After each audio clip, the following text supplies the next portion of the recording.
لما كنت صغير ديما كنشوف الدراري كيجيو المدرسه اغلبيه ما كيرضاش يقول لهم انا با بالنيه، ما كيرضاش، كتجي عيب كيحشم. انت علاش غتحشم؟ ليش تقول لهم با بالنيه وافتخر وديما الفخر ليش وخرج صدرك وخرج عينيك وقول لهم با بالنيه كما كنت كندير انا.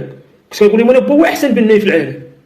لاش اصاحبي؟ البنيه راه شي حاجه، مالو البنيه مالو حشمان بيه، مالو طليبو ولا شفار، ترى كيخدموا فيها الرجال، راه كيخدموا فيها الشخوش الشريف، ترى بناي واعرف تاخر ترى ديما الفخر الريش. وترى المهندس اللي كيخرج هذاك الشيء في الوراق راه ما غاديش يقدر يطبقوا في الواقع، راه كيجيب بوك انت كيطبقوا في الواقع. اذا البوك راه ماشي ساهل. وهذيك المدرسه اللي كتقرا فيها شكون اللي بانيه بواك؟ اذا انت علاش غتحشم بواك حيت بناي؟ بواك راه شي حاجه صاحبي، ديما افتخر بيه وقول راه با بالناي والفخر ليش وديما تقلضم عليهم. ايوا ما تحشم ما والو. وي المهندس الجنائي يسمر مسمار ديال السجن اللي يسمروا لنا في البلانش يقدر ما يسمروش وغادي يضرب فيه ويعوج ما غيعرفش يطبق، يحط لك في الوراق ولكن في التطبيق راه صعيب. التطبيق راه كيطبقوش الشخوش الشريف. يلا كل راجل